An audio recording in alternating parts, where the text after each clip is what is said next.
Сегодня я расскажу, какой сахарный спирт самый вредный. Во-первых, нужно знать, что сахарные спирты не имеют ничего общего с алкоголем.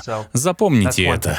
Это низкокалорийные подсластители, которые не усваиваются полностью. Гликемический индекс показывает влияние разных продуктов на повышение уровня сахара в крови. Чем выше индекс, тем сильнее всплеск сахара в крови. Чем он ниже, тем меньше влияние на уровень сахара в крови.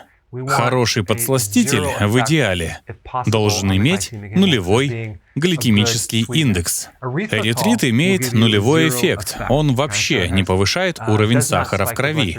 От него бывает сильное вздутие. Некоторым он не нравится, потому что он дает ощущение холодка. Но его много куда добавляют. У ксилита индекс 13. Это довольно мало. Мне он нравится больше всего. Это не 0, есть небольшой эффект. Если использовать понемногу, все будет хорошо, но когда будете покупать ксилит, убедитесь, что он органический и не ГМО. Сорбит 9. Это довольно мало. Изомальтит 9. Лактит 6. Манит 0. Некоторые врачи используют его при глаукоме. Его колют, чтобы выровнять внутричерепное давление. Я не рекомендую манит, хотя индекс и нулевой. Но самый вредный — мальтит. Его гликемический индекс 52, а у обычного сахара 62 или 63. Это очень много.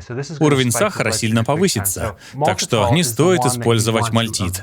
Есть еще куча других подсластителей, о которых я не рассказал, но это основные. И думаю, вы уже знаете, что следует избегать искусственных подсластителей, таких как аспартам, выпускаемый под названиями Equal и Nutrasweet, или сахарин, он же Sweet and Low, или сукралоза, Splenda. Я думаю, вы уже знаете, что они вредны. Они создают проблемы с микрофлорой, с микробами, полезными бактериями в кишечнике, вызывают задержку жидкости в организме, инсулинорезистентность и многие другие проблемы. Стевия — очень хороший подсластитель. Экстракт архата тоже. Инулин — это клетчатка. Многие используют его. Но если съесть слишком много, может быть вздутие. Баланс в поиске идеального подсластителя в том, чтобы он был похож на сахар, и у него не было послевкусия.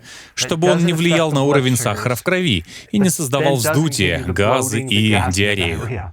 Разные люди по-разному реагируют на разные подсластители. Попробуйте несколько и узнаете, что вам подходит. Большое спасибо за просмотр. Многим людям очень нужна эта информация. Нажмите на кнопку «Поделиться» и распространяйте знания.